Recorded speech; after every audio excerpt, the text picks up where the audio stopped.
Nagpunta tayo dito sa South Korea, dito sa Seoul. At tinry naman natin itong airport limousine bus nila from airport to city. Limousine nga ba talaga ang serbisyo nila? Subukan natin.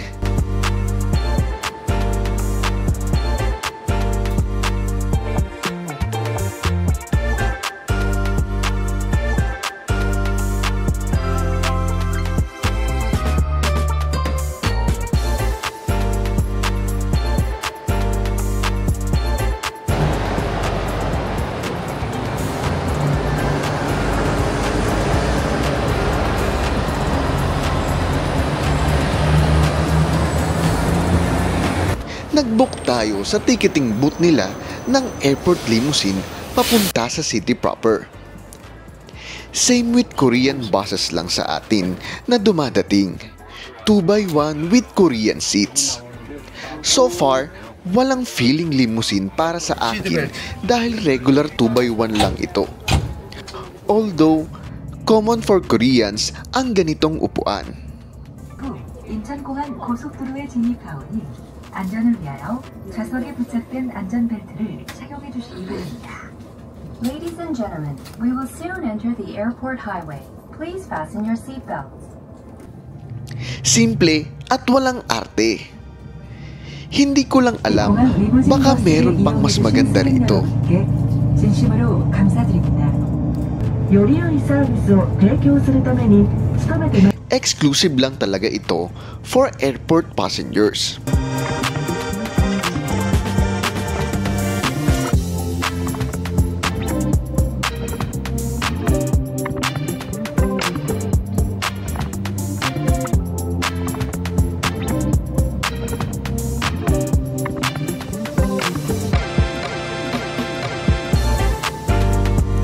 Napaka-systemize nila, even sa bagahe.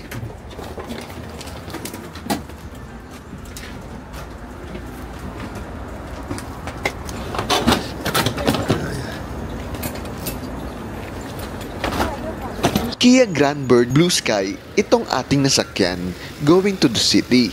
Ano naman kaya ang masasakyan natin pabalik ng airport?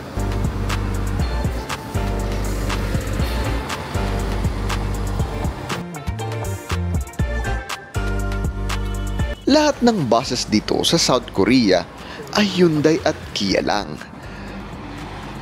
Very patronized sila sa kanilang sariling brand. Maalaga sila kaya wala kang makikitang bulok na bus dito. Mga lumang modelo na pero malinis pa rin at maganda. Next bus going back to the airport, Hyundai Universe Prime.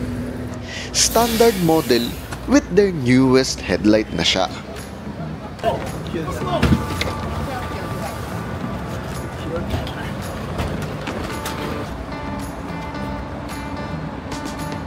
Naswertehan natin at nakaupo tayo sa unahan para makapag-shoot. 2x1 pa rin with standard Korean seats.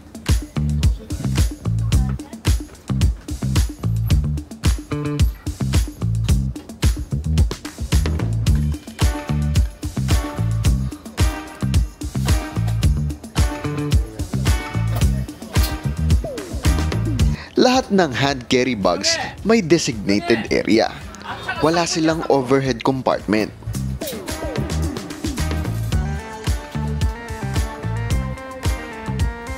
Automatic gearbox na rin itong Hyundai niya. First time kong makakita ng ganito since sa atin sa Pinas, puro manual ang Hyundai na meron tayo.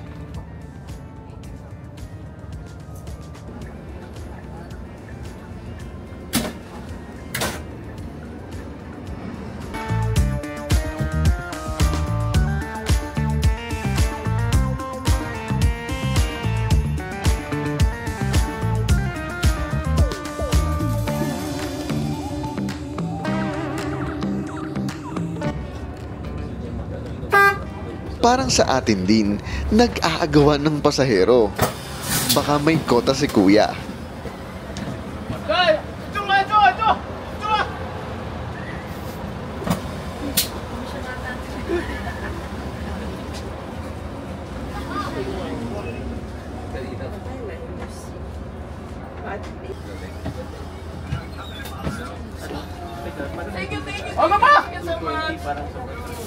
캐시.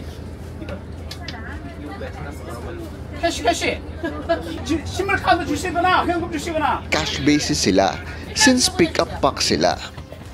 17,000 won ang pamasahe going to the airport. Almost 700 pesos sa atin. Sulit na rin sa layo at convenient naman sa biyahe. Namangha ako rito sa bus system nila.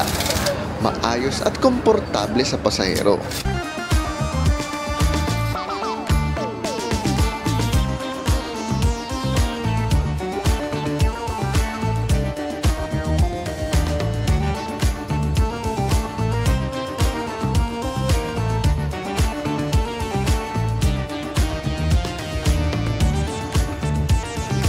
Meron din silang designated bus lane for city buses at pwedeng pumasok itong airport bus sa city bus lane.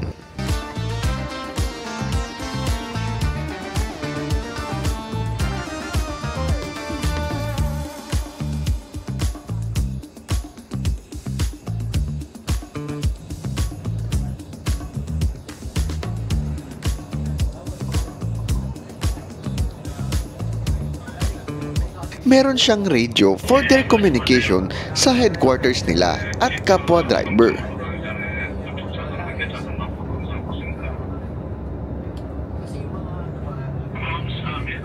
Mostly ng city bus sa kanila na napansin ko ay naka-fuel cell na. May mga electric buses na rin akong napapansin. Very concerned sila sa environment nila.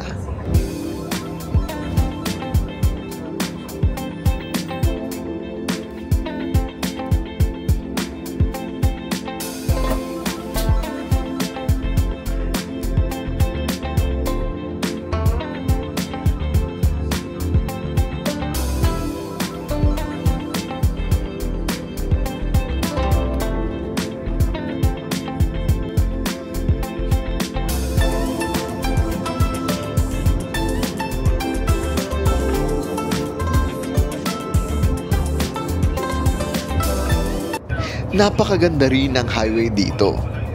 May mangilan-ngilan traffic pero moderate lang.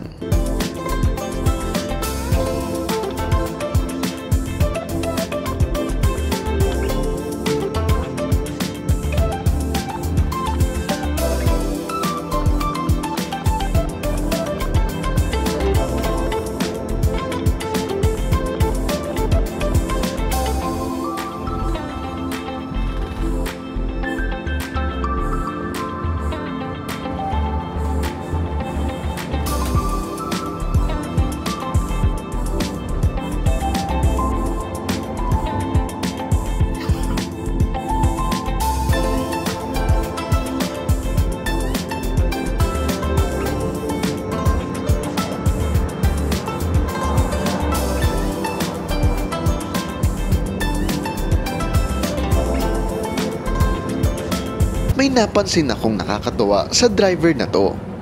Kada nakakasalubong niyang same bus company nila, sinasaluduhan niya.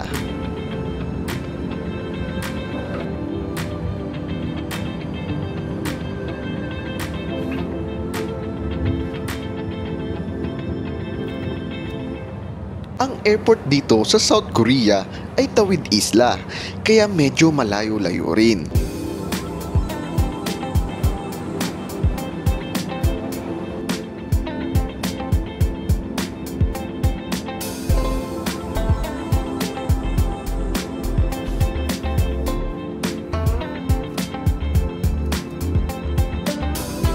Halos 1 oras at kalahati rin ang biyahe natin.